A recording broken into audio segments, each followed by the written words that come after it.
Assalamu alaikum wa rahmatullahi wa barakatuh. Welcome again, my dear students of first year secondary. Here is Miss إيمان دعاس, keeping my promise to tell you the secret of superiority. أهلا بيكم أبنائي وبناتي طلاب وطالبات الصف الأول الثانوي, وعلى وعدنا هنعرف مع بعض سر التفوق. Today, inshallah, we're gonna discuss a different unit. That is Unit 5. We will enjoy it together, inshallah, because it's full of poetry, rhyme, rhythm, and verses. Okay? Today إن شاء الله حلقة اليوم مختلفة شوية لأنه معانا Unit 5 و Unit 5 is a funny unit لأن هي مليانة بالشعر والقافية والوزن والموسيقى إن شاء الله I hope you will enjoy it together. Okay, now let's start Unit 5 on the screen. Unit 5, the title is The Gardener. Robert Louis Stevenson. طبعا this is a writer. This is another writer. We have talked about Charles Dickens in Unit 2. وكلمنا about Charles Dickens in Oliver Twist again. Okay, but today we have another writer that is Robert Louis Stevenson. Okay, he is a writer. He wrote many novels. He wrote many essays, many short stories. And also we will discuss some of his writings today, that is the poems, the poetry, اللي هو الايه الشعر. Yes. شوف كده مع بعض. Let's have a look in his own life. Robert Louis Stevenson was born in Edinburgh, وإدنبرا in Scotland. Okay, Scotland كلنا عارفين ان هي موجودة in Great Britain, يعني beside Great Britain اللي هي the part of the United Kingdom, جزء من المملكة المتحدة, والمملكة المتحدة بتضم إنجلند وسكوتلاند و many other countries.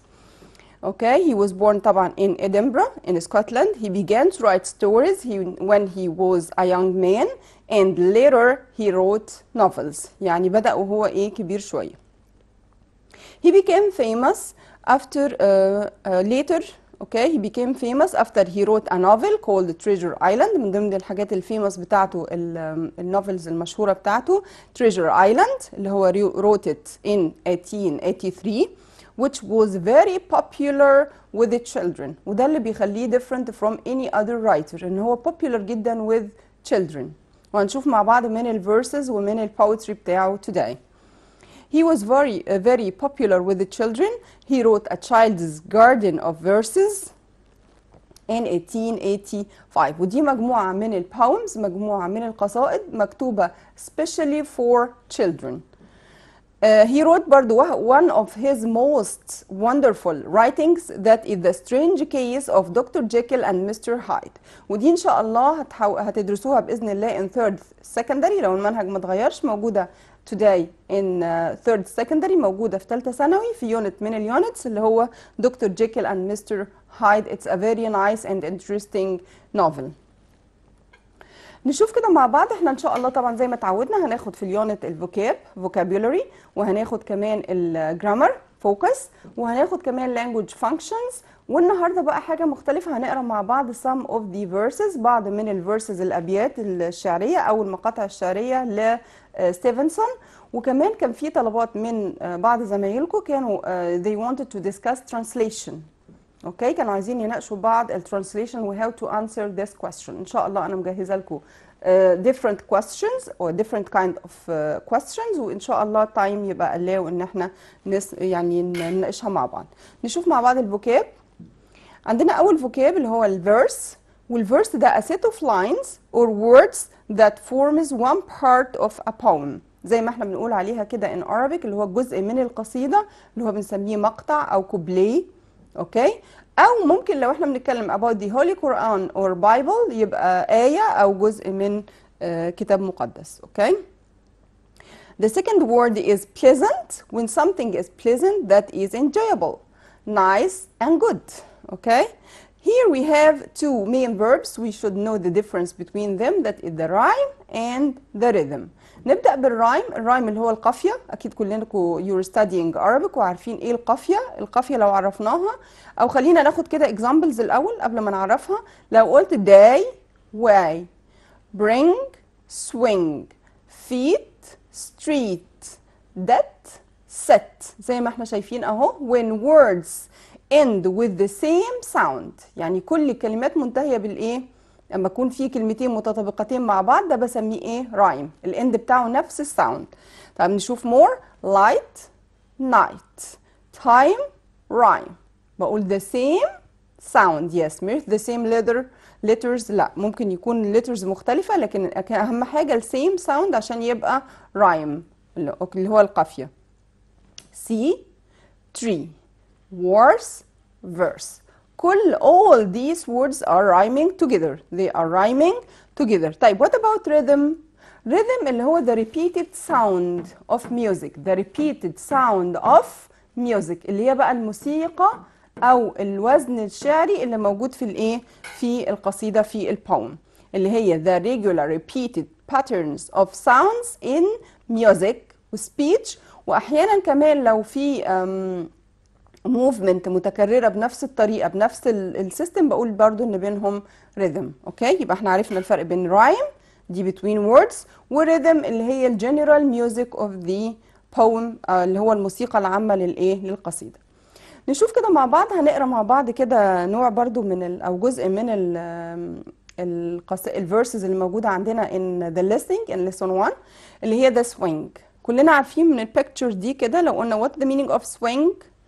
Yes, exactly. Swing is a hanging, moving seat that children play on. زي ما احنا شايفين كده، وحتى بتتقال على الفيرب نفسه they are swinging. They are swinging. Yes. The swing نقرا مع بعض كده to feel the rhyme and rhythm. Okay. The swing برضو دي من كتابات أو من الفيرسز اللي كتبها طبعا روبرت لويس ستيفنسون. How do you like to go up in the swing? Up in the air so blue. Oh, I do think it the pleasant thing ever a child can do. I look down on the garden green, down on the roof so brown. Up in the air I go flying again, up in the air and down. لو لاحظنا كده هلاقي swing و thing, green again, blue do, براون وداون. موجود عندي الرايم وموجود عندي الريتم. طبعا احنا الكلام ده يعني احنا بنقول practice makes perfection. دايما انت هتلاقي في الاول موضوع يعني something difficult because it's different from Arabic. But when you read it more and more, when you listen in the YouTube to this, you will find it by the way. يعني لو عملتي research، عملنا research على اليوتيوب هلاقي كل الفيرسز دي موجودة وموجودة بالساوند. و it's better to listen to them. اوكي، هنسمعها ونبدا ايه to feel it لما كمان نعرف simple meaning ليها. لما نقراها كتير، لما نسمعها كتير هيبدا يعني يبقى فيه feeling او sense للانجلش verses دي. اوكي، زي in Arabic بالظبط. لما انت بتاخدوا شعر in Arabic برضو لو انت عارف المينينج فبتحس انه لا، الموضوع مع الميوزك مع القافيه ده بيبقى very very interesting more than any reading. يعني غير لما تقرا novel، غير لما تقرا essay، غير لما تقرا اي piece of work. البوتري بيبقى still هو the funniest part in the English or in the Arabic literature. نشوف كده مع بعض كمان word كمان. This nice girl is hopping. و hop means to move by jumping on one leg. On one leg. لو قلت jumping على two legs يبقى jump، لكن on one leg يبقى hop. okay. حتى هي احنا بنقول hop in Arabic. As you can see here in this box, that is a treasure. أو that is the treasure. و treasure زي ما احنا عارفين أهو أو باين من البيكتشر collection of gold، ذهب، silver، jewels، ممكن diamonds كمان. اوكي diamonds sorry، ممكن diamonds، ذهب، ياقوت، ألماظ. yes especially the hidden one. امتى أقول على الجولري دي إن هي treasure؟ كنز لو أنا I hide it. بالذات الحاجات اللي هي بنخبيها دي بسميها treasures. لكن لو انا بستخدمها بتبقى jewels عاديه، بتبقى مثلا necklace، بتبقى ring، بتبقى earring. اوكي، لكن in general the hidden collection of gold, silver and so on is called yes treasure. كنز.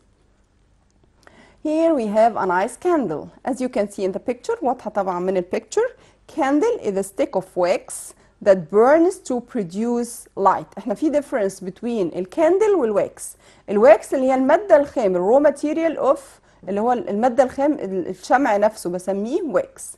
لما الشمع ده بياخد شيب ويتحط فيه ستينج وبيبدأ string سوري وبيبدأ to burn to produce light، في الحالة دي ما بقاش يبقى واكس، بقى اسمه ايه؟ candle. يس يبقى دي candle زي ما احنا شايفين من البيكتشر، واضحة جدا. يس candle. نشوف بقى the gardener اللي هي our poem today. برضو we will read it together to feel أو to sense the rhyme and rhythm together. The gardener doesn't love to talk.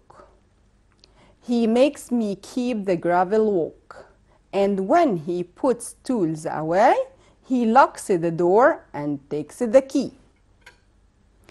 Away behind the currant row, where no one else but cook may go, far in the plots I see him dig, old and serious, brown and big. He digs the flowers green, red and blue, nor wishes to be spoken to. He digs the flowers and cuts the hay, and never seems to want to play.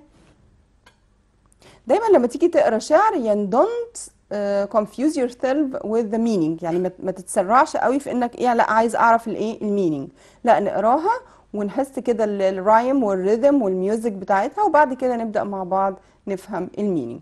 فلو خدنا كده مثلا اهم الكلمات the gardener doesn't love to talk، كان طبعا دي for children. the gardener is a poem for children. فالسبيكر هنا he is a child. وهي is describing the gardener from his point of view. بيوصف الجاردنر.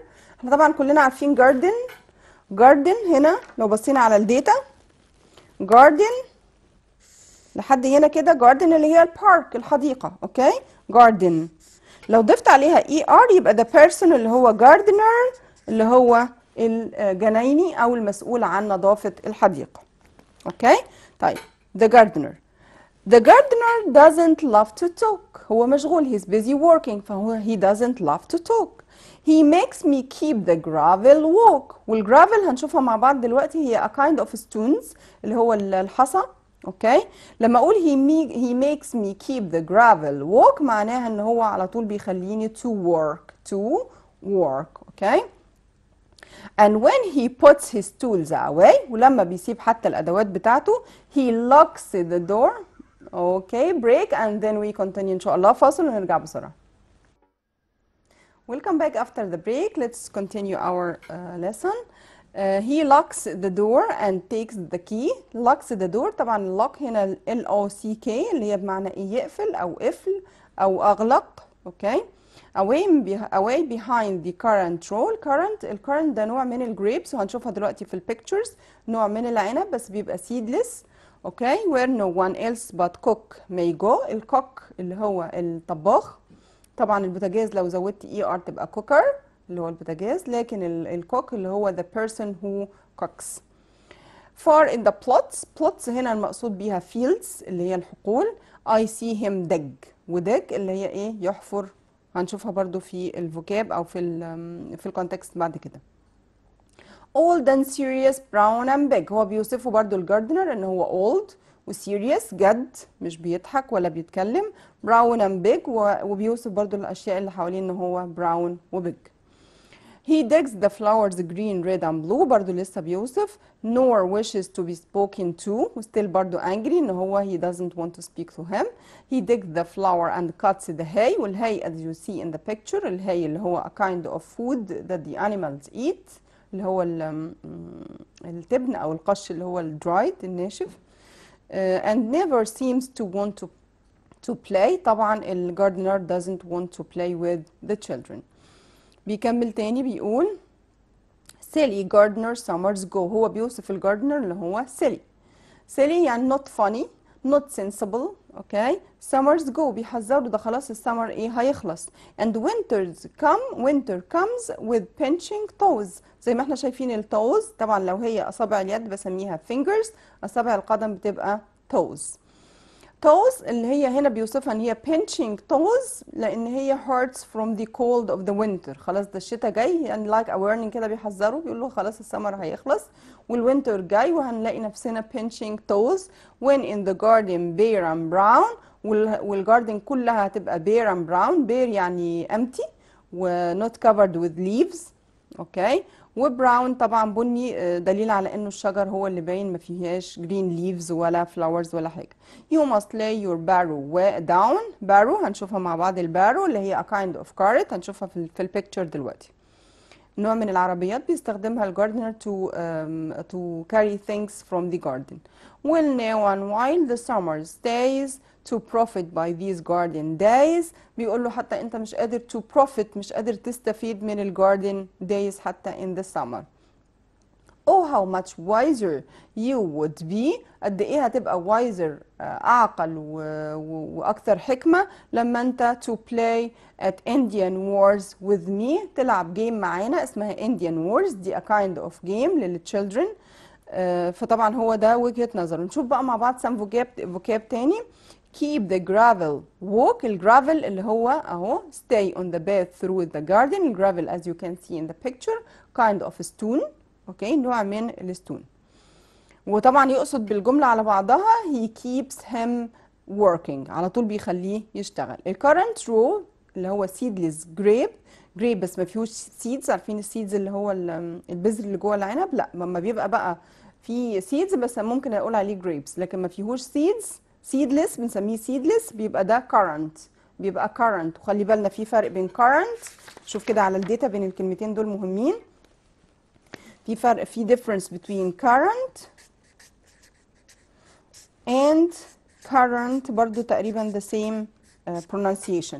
current هنا ده noun اللي هو زي ما قلنا الجريبس، نوع من الجريبس. حتى بقوله على العنب وعلى الزبيب اللي هو الدرايد جريبس والحاجات دي بسميها ايه؟ current. اوكي بالاي. لكن لما اقول current مثلا events يبقى الاحداث الجاريه. وطبعا هنا current هتبقى yes exactly هتبقى adjective، هتبقى صفة. اوكي، يبقى current events اللي هي الاحداث الجارية، ودي بتيجي كتير in the translation. اوكي، لكن current بالاي اللي هي طبعا noun وهي kind of grapes اللي هو العنب او الزبيب. اوكي. a line، وطبعا row اللي هو line صف من العنب. a line of plants that have small fruits زي ما انتم شايفين. وممكن على فكرة تتقال برضو على البيري والحاجات دي current برضو. barrow زي ما احنا شايفين اهو in the picture. it's a handmade carrot. نوع من الكاردز كده handmade، وبرضو uses by hands used by hands وبتستخدم كمان بالهاندز. ايه هي البارو؟ like a carrot with one wheel. اكيد لازم يكون ليها one wheel used to carry things from the garden. I hope انه البيكتشر تكون clear بالنسبة لكم. barrow يبقى that is a barrow. yes. pinching toes، وقلنا pinching toes that hurts because of the cold of the winter season. طيب silly means foolish. yes, he describes the garden as silly. not clever, not sensible. okay. طيب before we go to grammar بس we wanna differentiate between three words. بعد ما أخدنا كده a look on the poetry لازم نفرق بين three different words. we have poet, poetry and poem. لو قلنا على ستيفنسون يبقى هو ايه؟ he is a poet. ستيفنسون he is a poet، شاعر. ستيفنسون. أحمد شوقي is a poet. حافظ إبراهيم is a poet. روبرت لويس ستيفنسون is a poet. yes. they wrote poetry. بيكتبوا الايه؟ الشعر. طيب what about the poem؟ لو قلت the gardener is a poet or poem؟ yes exactly. the gardener is a poem يبقى poem ايه؟ قصيدة. yes. the gardener دي قصيدة. يبقى عندي poet like Stevenson، وعندي poetry ده اللي هو الشعر in general، وعندي poem اللي هي القصيدة. أقدر أجمع طبعا poet تبقى poets شعراء، وأقدر أجمع poem تبقى poems، لكن poetry إحنا دي كلمة كده عامة يبقى the poetry اللي هو الشعر. okay. take care because you can find it in choose or find the mistake. يعني ممكن مثلا يقول لي Stevenson is a poem is a great poem. no is a great yes exactly poet. Let's complete. نشوف بقى focus on grammar. We have a very nice grammar today that is very easy وده بيبقى معتمد على ال practice. يعني هو شوية ايه، كل ما تحل فيه اكتر كل ما انت هيجي عندك sense، هتحس بالجملة وتحس انه لا في something wrong، في حاجة غلط، لا هي الكلمة دي المفروض تيجي بعدها كذا. اوكي، اللي هي ايه بقى؟ verbs that followed by another verbs. verbs that followed by another verbs. انا عندي اول نوع ممكن يكون الverbs دي. طب نشوف كده examples الاول بعدين نشوف انواع الverbs. فرح wants to be a doctor، يبقى انا عندي wants جه بعدها to be verb و verb followed by another verb. كريم denied breaking the glass. كريم denied breaking. He stopped smoking. He stopped smoking as he became ill. He stopped to smoke before the meeting. طيب لو احنا دلوقتي بصينا هلاقي wanted جه بعدها to والinfinitive. denied breaking جه بعدها gerund اللي هو الفعل وفيه ing. stopped جت مرتين، مرة جه بعدها smoking ومرة جه بعدها to plus ing. طيب what is this story؟ ايه بقى معنى الكلام ده؟ اكيد في difference في المينينج. نشوف بقى مع بعض كده ايه وامتى ناخد كل فعل من دول وايه اللي بيجي بعدها.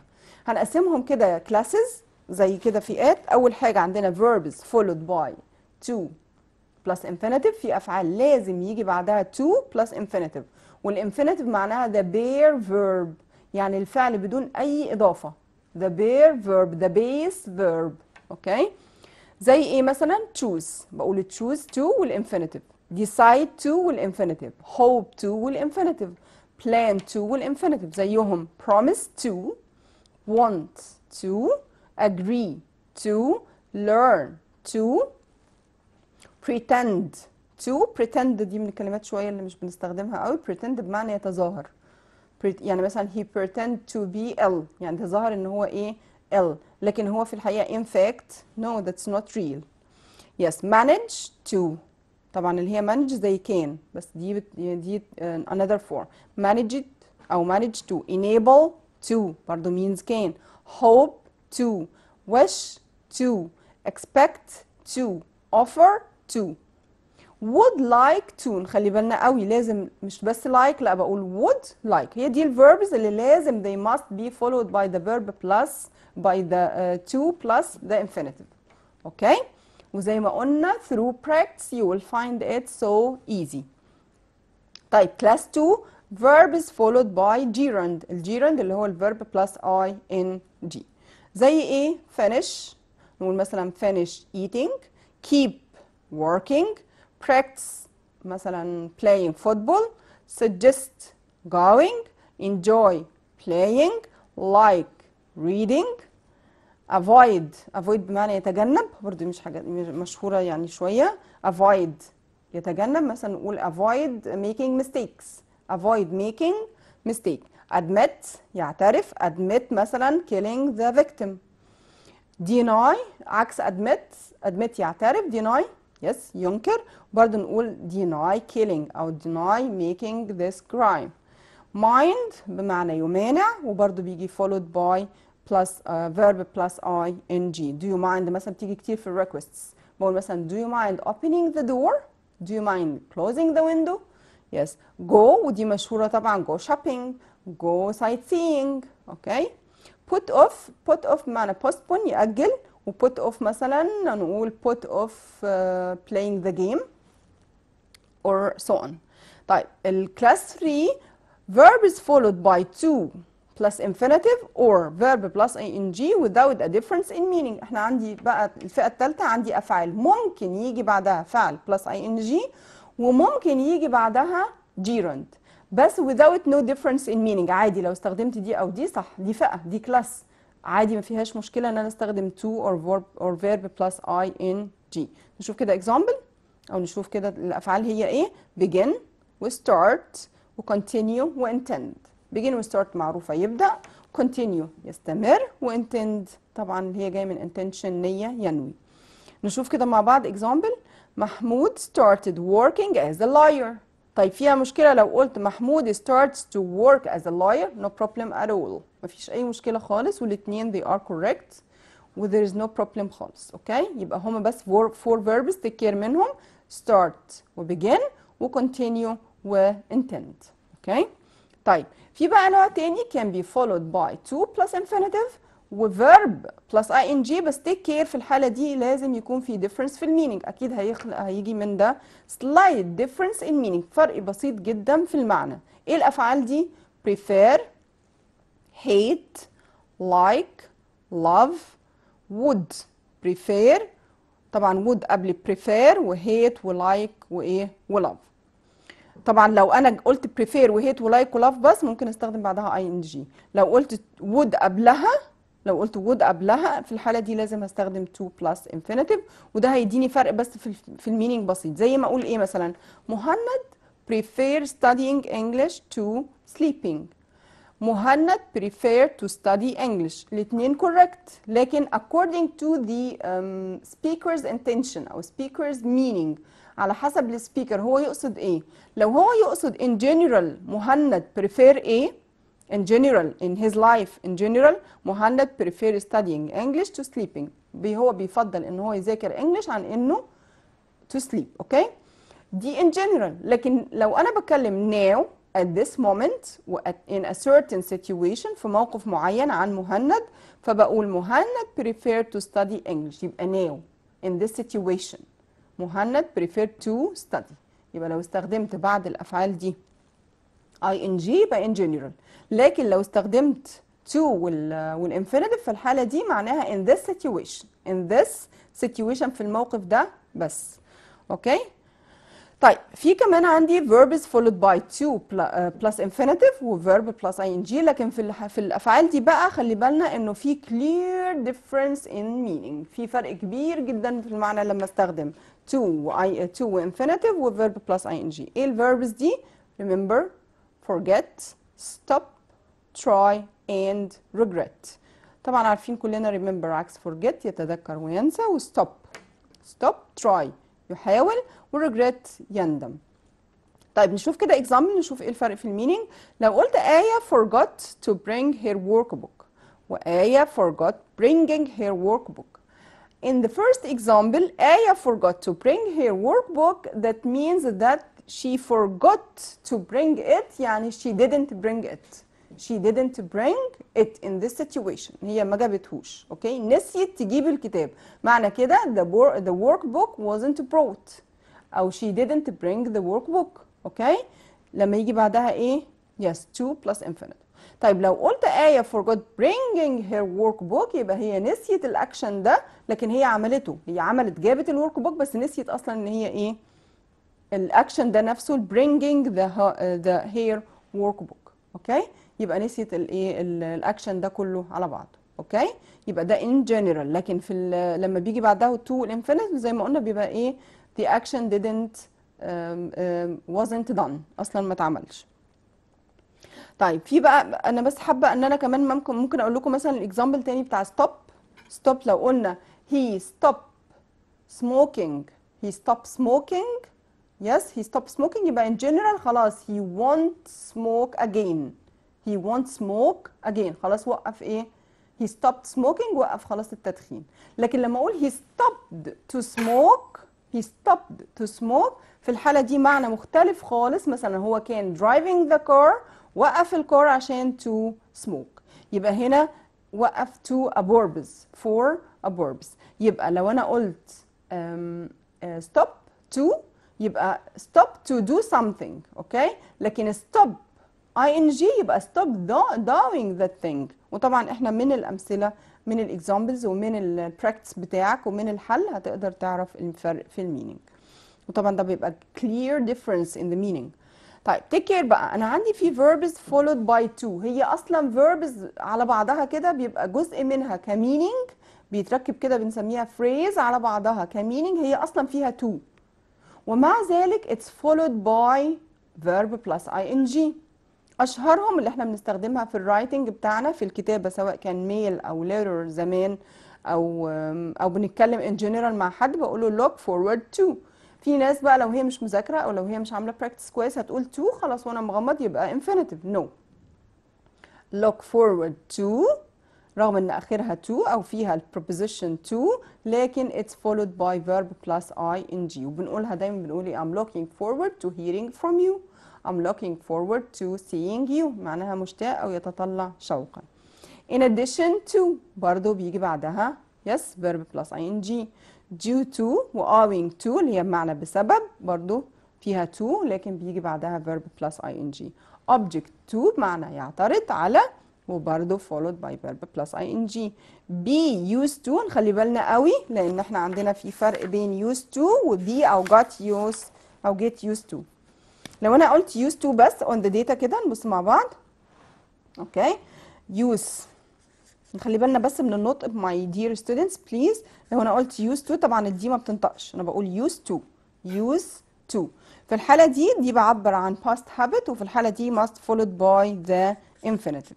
لكن لو انا جيت قلت was or is or get or got used to، اوكي used to، في الحالة دي it must be followed by verb plus ing بالفعل وفي ing، لأن في الحالة دي هيبقى بيعبر عن present habit. اوكي regardless the meaning لازم تبقى عارف كده ان used to هشوف قبلها ايه بالظبط. لو في verb to be أو في get يبقى على طول اخد ing، لكن used to in general لا، بيجي بعدها verb plus infinitive اللي هو الانفينيتيف. طبعا أقول مثلا I used to go to school early.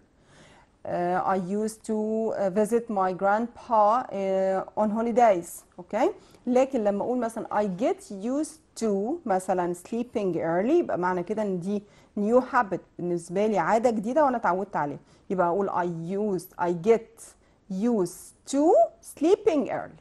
اوكي take care. طيب اوكي thanks to برضو followed by verb plus ing، يبقى احنا قلنا هنقراهم كويس وهنعرفهم وهنعمل practice exercises على الكلام ده و that will be so easy. نشوف كده example. أنس is used to sleeping early. أنس is used to sleeping early. حد يتسرع ويقول لي used to يا مس بيجي بعدها infinitive؟ no. look carefully هلاقي انه أنس جاي بعدها is used to is used to. اوكي طيب take care بقى. كمان في عندي كده special cases. عندي recommend يعني يمدح او يوصي، encourage يشجع، advice كلنا عارفينها، allow و forbid. allow و forbid عكس بعض، allow يسمح و forbid يمنع. الverbs دي in general بيجي بعدها verb plus ing، يعني اقول مثلا recommend. اوكي recommend وفعله فيها ing. طيب لكن لو جه بقى object بعدها، لو جه بعدها مفعول به، في الحالة دي لا، هقول to plus infinitive. نشوف كده example عشان تبان الأمور. Pussy encourages playing football. Pussy encourages playing football. اوكي encourages عموما أخدت verb plus ing، لكن لما أقول Pussy encourages me، ومي هنا is an object، هنا مفعول به، يبقى to play. to play. يبقى نخلي بالنا قوي، نحطهم في دماغنا الفايف verbs دول، اشوف هل بعدهم object. لو بعدهم object يبقى to، لو ما فيش بعدهم object يبقى verb plus ing. اوكي طيب في بقى كمان في عندي two special forms to اوكي we have a phone call. نورة من الجيزة. welcome نورة. السلام عليكم. وعليكم السلام. hello how are you نورة؟ I'm fine. اوكي نورة من الجيزة. لو سمحت، هو لما بيكون في الجملة البريزنت سيمبل، اوكي لما بيكونش في subject، الفيرب بيبقى ايه؟ فين حبيبتي فيرب ايه؟ الفيرب هيبقى ing ولا انهي جملة اللي كنا بنتكلم فيها دلوقتي؟ لا، دي جملة عندي انا. طب اتفضلي حبيبتي سامعاكي. طب ممكن ثواني؟ اوكي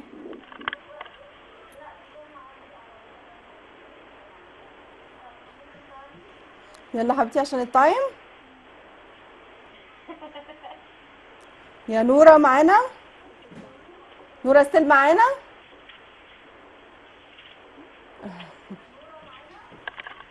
الو معلش ثواني. يس نورة يس حبيبتي I'm all ears. اتفضلي يلا نورة حبيبتي. سامعاكي، انا سامعاكي. بليز نورا، وهنوطي صوت التلفزيون شويه ونسمع من الموبايل او من التليفون. اهي الجملة معايا. اوكي اتفضلي.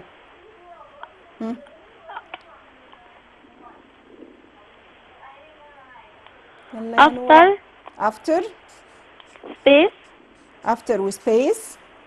لا نقط قصدي. سبيس، ايوه سبيس صح، برافو عليكي، انت ماشي. قلتي صح. my work my work I went home. my work I went home. اوكي الجملة التانية I went home. I went home. nice. بصي بقى صح زي ما انت قلتي، انه لو المفروض ان after اصلا بيجي بعدها subject فاعل، لو في فاعل هنا، لو في subject. اوكي في الحالة دي انا هاخد had plus the past participle. طيب انا ما عنديش اصلا subject. على طول في الحالة دي انا لازم اخد verb plus ing. نقول مثلا after finishing my homework او my work I went home. يعني انا اختار finishing. Yes exactly after finishing. Thank you Thank very you. much عزة. Do you have any questions نورا؟ لا شكرا. Okay thank you. goodbye. شكرا حبيبتي. goodbye. Okay let's complete. في عندي special forms زي ما قلنا. It's easy for Bidu to climb mountains. It's easy. It's easy. لما أقول it's وأي صفة it's easy, it's difficult, it's nice, it's the time الحاجات دي. okay it's nice أو يعني it's وأي adjective في الحالة دي بقول to plus infinitive. it is أو it was plus adjective لازم must be followed by to plus infinitive. اوكي يبقى it's easy for Bidu او ممكن ما تبقاش موجوده to climb mountains. طيب في كمان special form اللي هي the first. is the first او was the first او second اهو first او second او third او fourth اي رقم الاول الثاني الثالث الحاجات دي او the last الاخير في الحاله دي برضو لازم followed by to plus infinitive. الاكزامبل بتاعنا احمد is the first to finish the exam. the first to finish, the last to leave, the second to come. اوكي يبقى في الحاله دي it's easy او first و second والحاجات دي اللي هي اللي بنسميها الكاردينال نمبر. في الحاله دي بيجي بعدها to plus infinitive. ناخد كده focus on the function. النهارده الفانكشن بتاعنا making requests اللي هي making requests. وبيبقى عندنا طبعا كذا صيغه ان انا اعمل request بيها طلب انه حد يعمل لي حاجه. وطبعا احنا اتفقنا انه we must be polite، لازم نطلب politely بأدب. عندنا كذا فورم. ممكن اقول can you yes يعني مثلا can you open the window for me please. could you do me a favor. وفيفور اللي هو الايه yes معروف او ايه يعني خدمه yes. طيب could you do me a favor. وخلي بالك لان ممكن يجي لك في الامتحان مثلا يقول لك do me a favorite. no do me a favor yes. could you do something for me. could you possibly so and so. I wonder if you could وبرضه so and so. I don't suppose you could. okay do you think you could. كل دي forms عشان اطلب بيها request طلب من حد. ويا ريت طبعا لو يكون اخر كلامي دايما please. okay طيب حد بقى asked me to do something او said a request for me. لو حد بقى العكس طلب مني حاجه فانا برد. ممكن refuse ارفض وممكن accept اقبل. سواء refuse او accept في الحالتين لازم to respond او to reply politely. لازم برضو ارد politely. I'm sure my dear students you are all polite واكيد ask and answer politely. ممكن لو انا موافق هقول certainly or sure yes. yes what is that اللي هي الاجابه بتاعت would you do me a favor. okay yes what is that ايه الفيفور ده اللي انت عايزه. ممكن اقول no problem. ممكن اقول كمان no I'm afraid I can't. هنا لو انا بقى refuse لو انا مش هقدر اعمل الريكوست ده فانا بقول برضو politely no I'm afraid I can't. I'm afraid I can't. هنا I'm afraid like I'm sorry. I'm afraid like I'm sorry. that's not a problem. yes of course. كل دي answers طبعا هنخلي بالنا بقى في special case اللي هي do you mind. واحنا اتفقنا mind من الverbs اللي must be followed yes by verb plus ing. لما بستخدم mind في الريكوست هنخلي بالنا قوي take care. ويمكن احنا اتكلمنا في third prep شفناها في third prep قبل كده انه الانسرز بتاعتها شويه بتبقى مختلفه عن اي ريكوست. يعني مثلا لما اقول لك do you mind opening the AC اللي هو الاير كونديشن لو انت موافق هتقول no I don't. no problem. No, not at all. اوكي؟ طيب حد يقول لي يا مس ازاي انا موافق وهقول no؟ يس، لانه هي السؤال بيقول لك هل تمانع؟ لو انت قلت يس يبقى انت بتمانع، صح؟ يبقى انت ريفيوز، بترفض. لكن خلي بالنا كده ان do you mind لو انا I agree هقول no I don't، معناها no I don't mind. No I don't mind. No problem. Not at all. طيب لو انا disagree هقول العكس، هقول yes. لو disagree على do you mind هقول yes I do. اوكي، ايمان من اسوان. How are you ايمان؟ How are you ايمان؟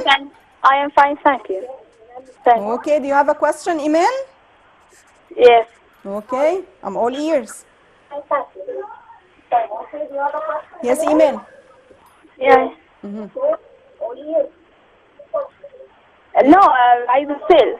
اوكي ايمان بليز حبيبتي هنسمع من التليفون، هنوطي صوت التلفزيون شويه ونسمع من التليفون بليز. Do you have a question or you wanna share with us؟ ولا حابه تشاركي معانا في الكويستشنز على اليونت 5؟ Yes. ها حبيبتي. ماشي، أيوة أيوة بشارك. Do you wanna share؟ عايزه تشاركي؟ اوكي حبيبتي، هنوطي بس صوت التلفزيون شويه عشان نقدر نسمع بعض. question 1 عندنا ايمان في الاكسرسايزز هو choose عندنا بيقول لك don't forget to وسبيس the door when you leave. Don't forget to وسبيس the door when you leave. Don't forget to lock, leak or lock. Which one is the right answer؟ نشوف كده على السكرين. ها ايمان. بعد أيوة بعد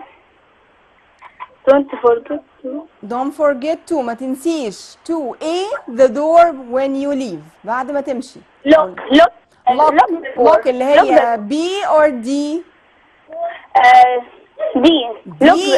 excellent ايمان excellent. lock yes، واحنا لسه قايلينها ان lock الاولى اللي هي بمعنى ينظر، لكن lock الثانيه yes اللي هي يقفل. yes excellent. Do you wanna complete with us؟ عايزه تكملي معانا question كمان؟ ماشي. اوكي ايمان. number 2 it's unhealthy to walk space وفيت. مش من الصح او مش من الصحي ان انت to walk bare feet bar feet bare feet poor feet. yes ايمان. ها هنوطي صوت التلفزيون شويه ايمان وهنسمع بعض من التليفون. ماشي. اوكي. سمعتي السؤال حبيبتي؟ ايوه. بير رقم ايه؟ letter A pair feet. مش من الصحي انك تمشي pair feet، تمشي على pair الزوج الاثنين. ها احنا لو تفتكري قلنا في البوم في القصيده بتاعه ستيفنسون وقلنا انه كان في بير التريز كانت بير يعني not covered. بير بقى which one؟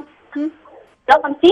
letter C excellent. bare feet معناها ماشيه without slippers يعني من غير shoes ولا slippers ولا حاجه، وطبعا that's unhealthy.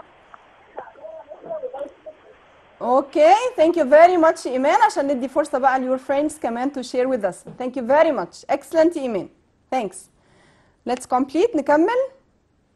I like number 3. I like with space in Alex as it's a beautiful city. اوكي طيب I like بتيجي بعدها living lived to live. excellent yes.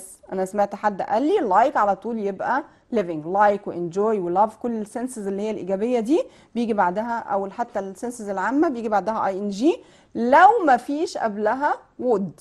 لكن لو قلت I would like في الحالة دي هقول to live. yes. طيب معانا مروة من البحر الأحمر. welcome مروة. welcome. how are you؟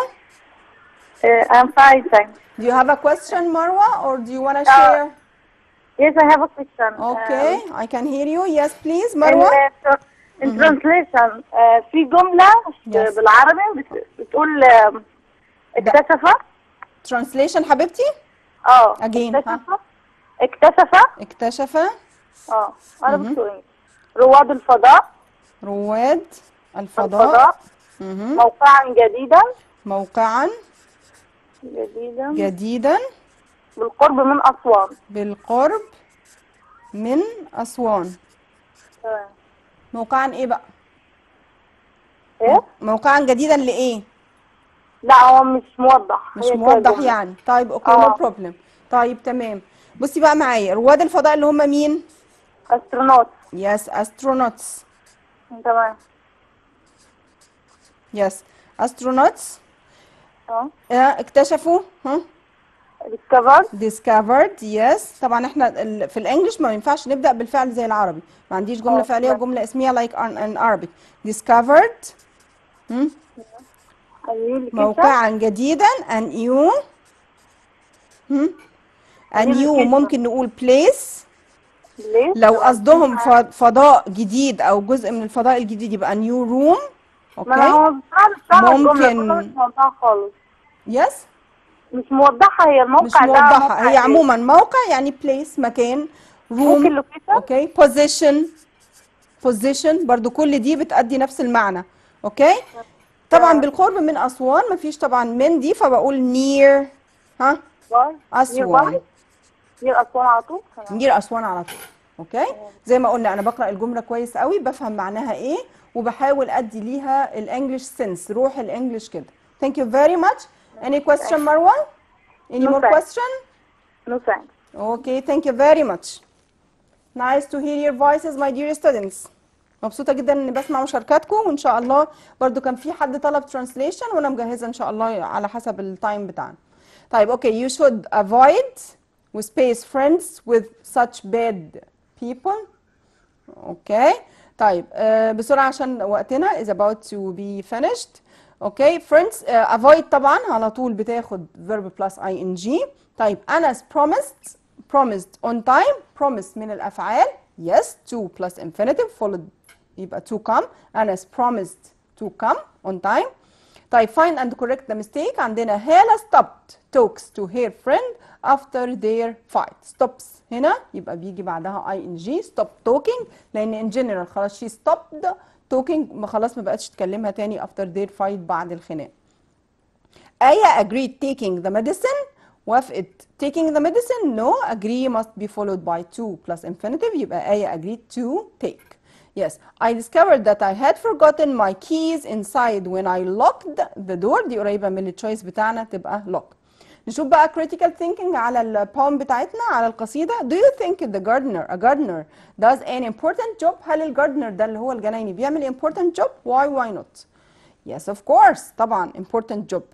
Why? Because he keeps the garden clean and beautiful. Do you think the speaker اللي هو اللي كان بيتكلم في القصيدة likes the gardener? Why not؟ هنا ممكن تقول أو في ناس تختلف، هو فعلا اللي بيتكلم ده عن الجاردنر بيحبه ولا لأ؟ في ناس ممكن تشوف إن هو no he doesn't.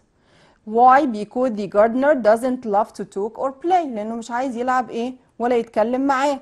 وmoreover كمان the gardener makes him work all the time. كمان بيخليه يشتغل وهو كمان بيشتغل all the time. في ناس تانية تقول لا yes he does يعني he loves the gardener. Why? Because he wants the gardener to talk and play with him. والدليل على كده إنه عايزه يلعب ويتكلم معاه. طيب which do you prefer؟ ايه اللي انت بتفضله؟ to read poems or stories؟ تحب تقرا poems قصائد ولا stories قصص عادية؟ وsay why؟ ليه؟ I prefer. Okay طبعا prefer reading because I learn about life in a nice short form. تعلم خبرات حياة وبشكل جميل. Sorry our time today has finished. Till we meet next time إن شاء الله. I wish you happy hours. وإن شاء الله مستنية أسئلتكم على الجروب بتاع برنامج سر التفوق on Facebook. وإن شاء الله مستنيين الجدول الجديد وبإذن الله هيكون في إعادة لبرنامج سر التفوق بإذن الله. Till we meet next time إن شاء الله. Thank you very much and goodbye.